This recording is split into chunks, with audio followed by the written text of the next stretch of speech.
Thanks for tuning in to the Prime Bookseller Podcast, the bi-weekly podcast discussing all things Amazon bookselling.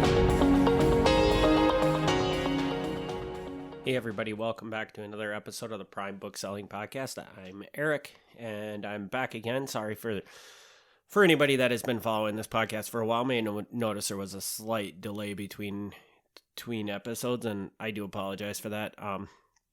I was just kind of trying to figure out what direction I wanted to take everything in, and then there was kind of a moment where I was thinking about shutting this podcast down permanently, blah, blah, blah. But needless to say, the decision has been made and the podcast is being revived, so you should see regular episodes moving forward in the future, as long as my ADHD mind does not interfere with that at all.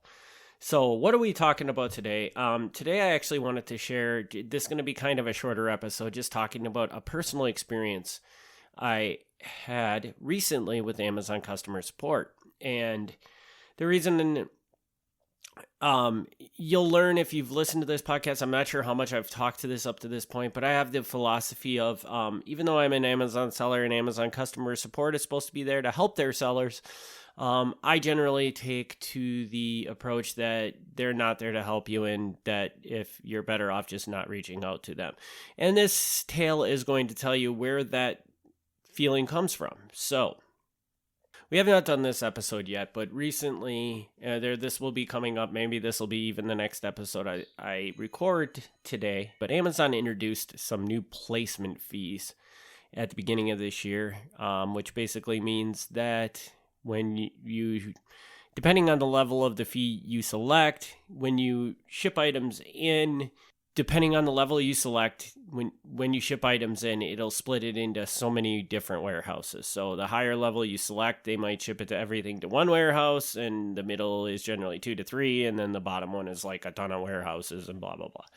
And how they offset the fact that they're allowing you to ship into more than one warehouse is they're going to charge you a fee for transferring it, because once it goes into that one warehouse, they're going to take it, load it onto a semi, and disperse it to the warehouse it's actually supposed to go to, and they're going to charge you a fee for that, which was something previously they had been doing at no charge.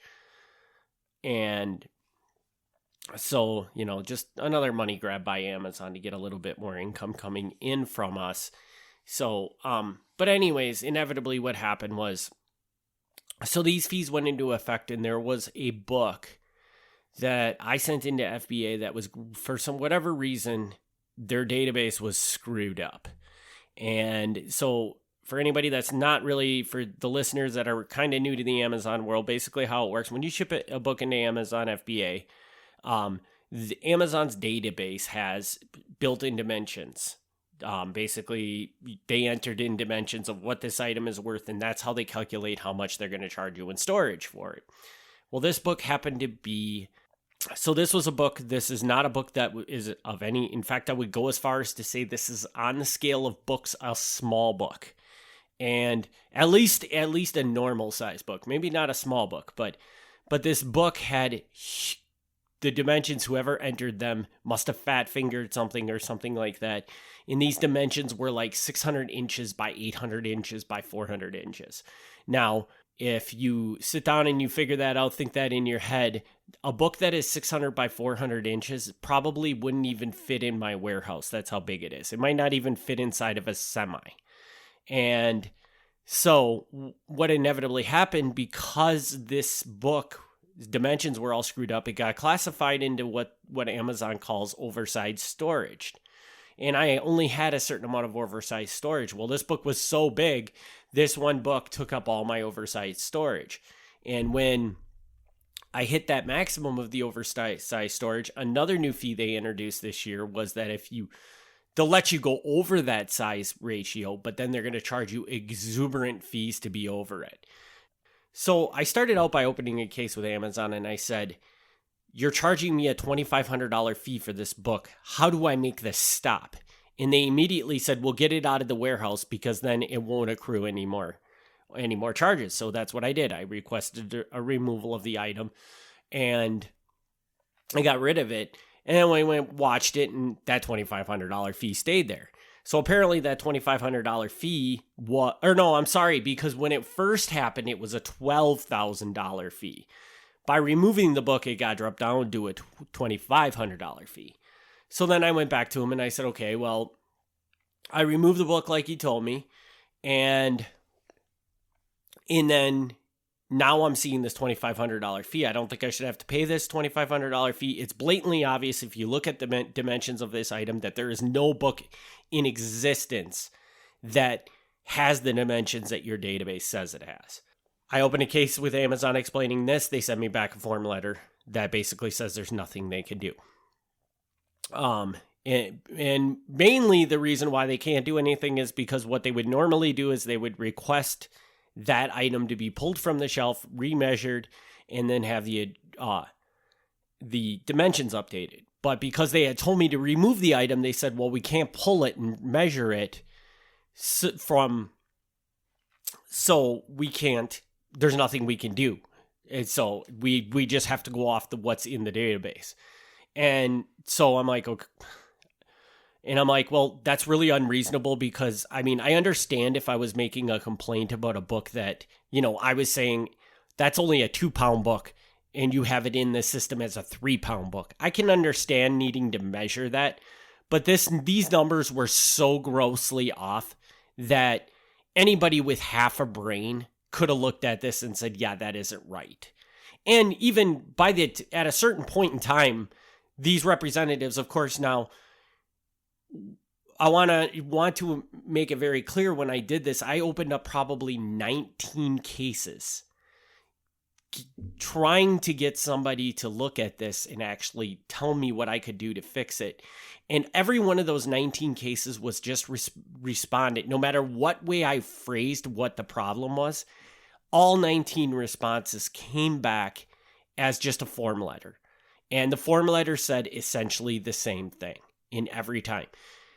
I mean, at a certain point in this process, I was beginning to think that I might not actually be talking to an actual human being, but rather just like an AI bot that was pulling out keywords and shooting off form letters associated with these keywords because the emails were all exactly the same. It was blatantly obvious that everybody was reading the email long enough to figure out what the topic of the email was and then just sending a form letter saying they couldn't do anything. So I really thought, I mean, I'll be honest with you, I definitely thought that I was just going to end up paying this $2,500 fee.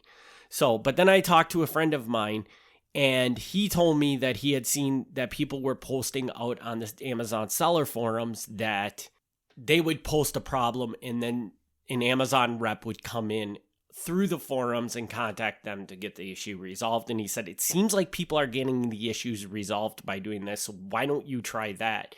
And I did do that. And I had all but given up on it. But finally, like probably a week after I posted on the forums, and an Amazon representative, this was the second one that had contacted me through this.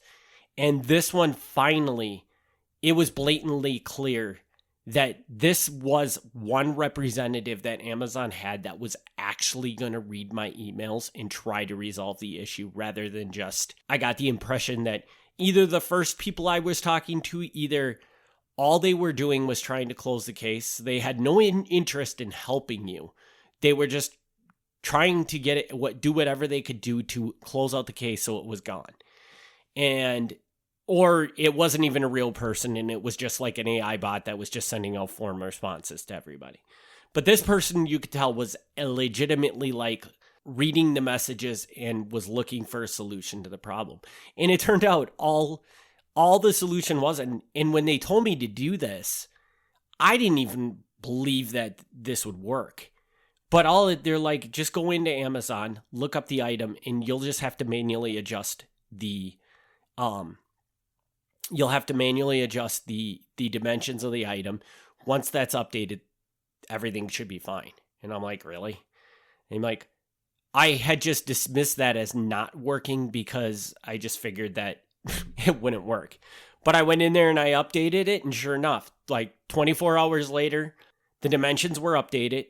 And then then I contacted her back and I said, okay, I updated the dimensions. I can see the dimensions are correct now, but the fee is still on my account. And she looked at it and she's like, okay. She's like, you haven't actually been charged that fee yet.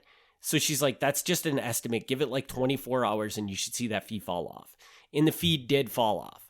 But I guess the moral of this episode is not this is how you get this issue resolved. More so that this is just very indicative as you as an Amazon seller, you need to realize what you're getting into when you're working with Amazon. And this experience with that first 18 messages I sent to Amazon, it was blatantly obvious that they had no interest in helping me. It was blatantly obvious they had no interest in resolving what the issue was. Their whole purpose was just to get me off and close out that offer. So this is one of these things when we did an episode so long ago about the downsides of selling on Amazon, this is again just another prime example of those downsides on Amazon. And this is one of these things that you need to be thinking about because push come to shove, you don't want to rely on Amazon for help with issues. You have to be able to come to those solutions by yourself. Now, in this instance, there was nothing me myself could do to resolve this issue. I had to get Amazon involved, but you can see how it turned out. Had I not posted that message on the forums, had that person I know not told me to post that message, more than likely, I'm looking at a situation where I pay the $2,500 fee because it was blatantly obvious to me that as this went along, through regular customer support, nobody was ever going to help me. And I guess the moral of what I'm trying to tell you is just this is something to think about because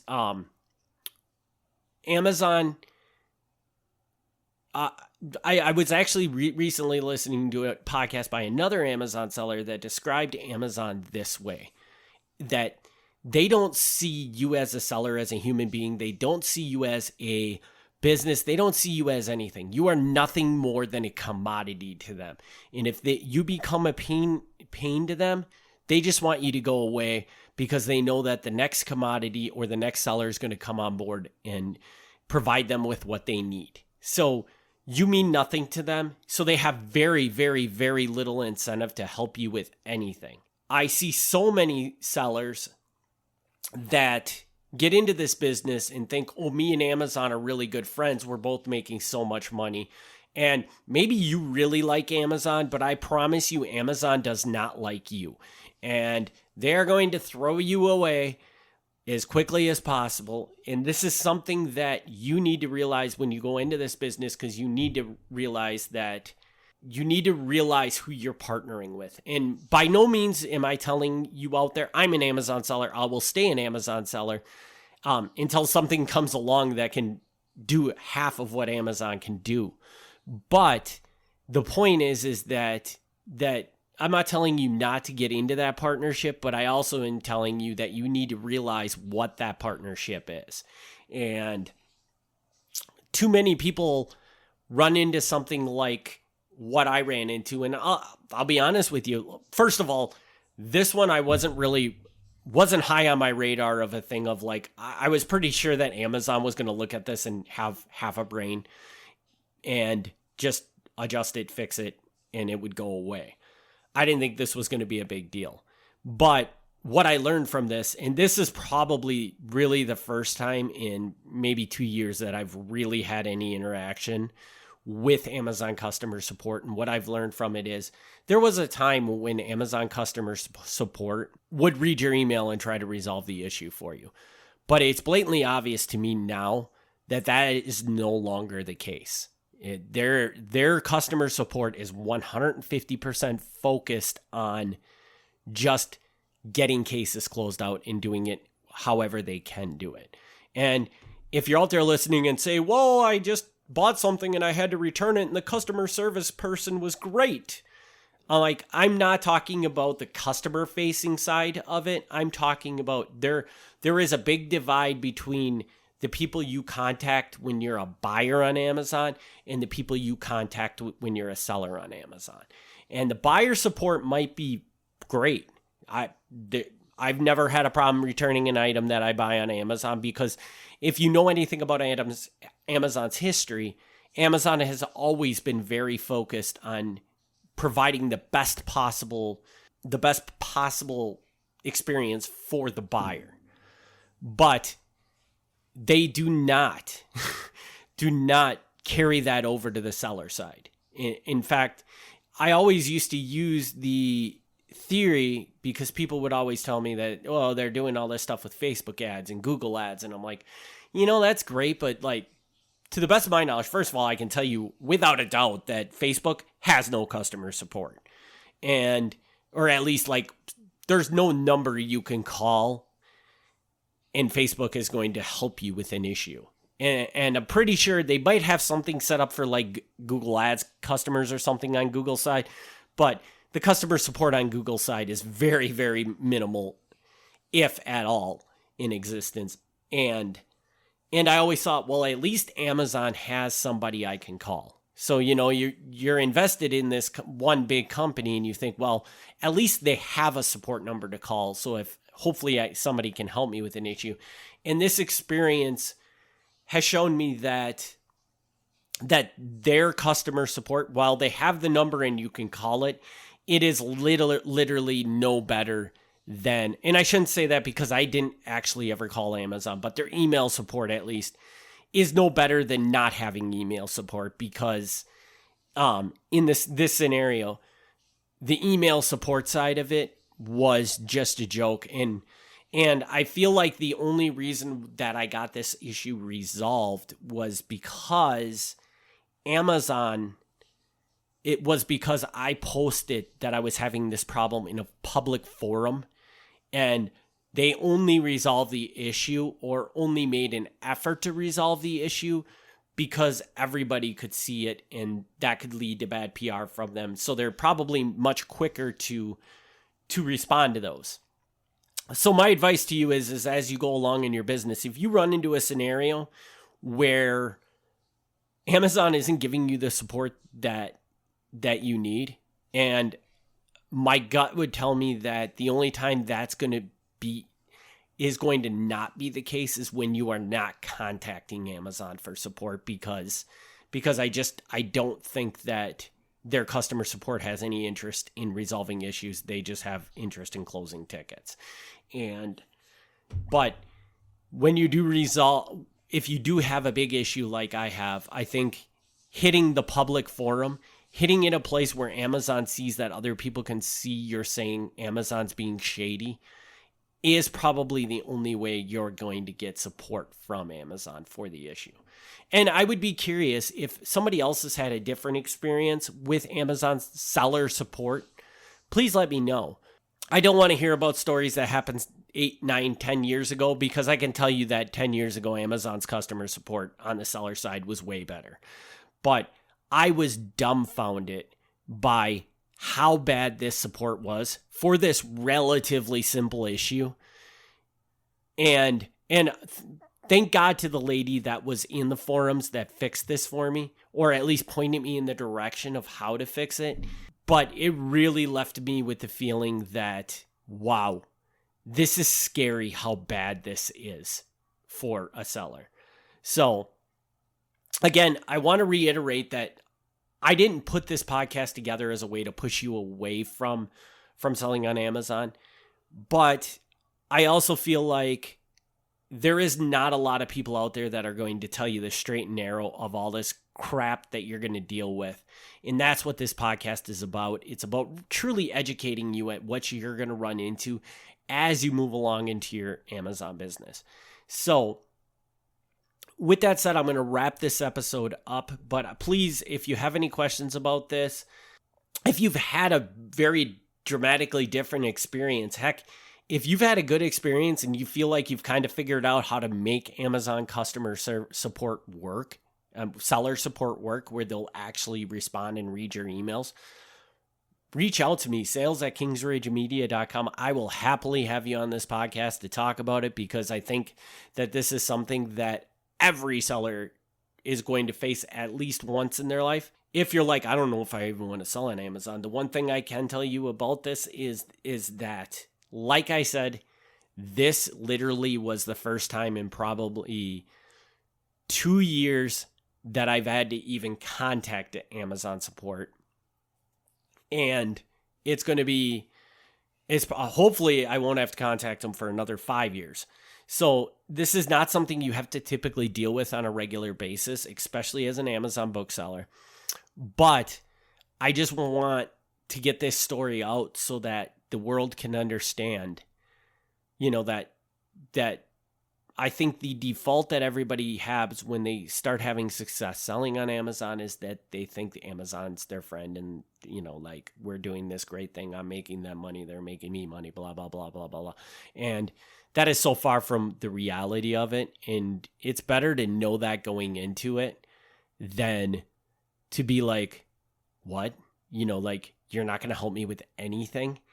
I think if you approach it with the philosophy that you're not worth Amazon's time, literally, they would rather that you just stop selling on Amazon than to help you with something. Unless you, of course, start putting out in public so it gives them it could potentially give them bad PR, because then they're going to step up an extra notch just to make sure that they, stomp those few things out. So with that, I'm going to wrap this episode up.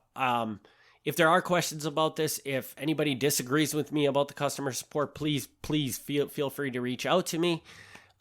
Because I'm dead serious. If you're not comfortable with coming on a podcast, we can get on a phone call and have a talk. And then I can kind of just reiterate the things that you said. Or I'm happy to even have you on the podcast to talk about the right way to deal with these people, because blatantly my first attempt in 2 years was was either a dead given sign that Amazon's seller support has gone through the floor in awfulness, or it's that I just really don't know how to handle these people or how to properly navigate through their things to get the answers that I need. So with that, I'm going to wrap this episode up. I will come back after. On the next episode, we'll just do a quick run through of these placement fees, because I do think when the placement fees were first pushed out, I thought they were going to be a big deal. So far in my business, I'm looking at it and I'm not seeing it as that big of a deal. But I think it's worth people understanding, because I'm sure that there's sellers out there currently even selling on Amazon that have no idea that this is even happening. So it's probably good just to get that out there and make people aware of it. So with that, I do want to mention that we do have several sourcing programs out there that you can get involved with if you're looking to get more inventory for your store. Some of them are completely automated systems. Other ones require a little interaction on your part. But I don't know of a better and easier way to get an additional supply of inventory coming into your store if you're a bookseller that's out there on the internet today. So if you are interested in those, you can find links to them down in the show notes. Otherwise, you can shoot over to kingsridgemedia.com and check out the KRM wholesale tab, or as well as the automation tab, which they're basically the same programs, but one of them is more automated and the other one you're part of it more too. So, and just coming up around the bend here soon, I'm still working through this, but I am working on launching a mailing list, which is just going to have some cool, actionable Amazon tips that come out a couple times a week that you can read.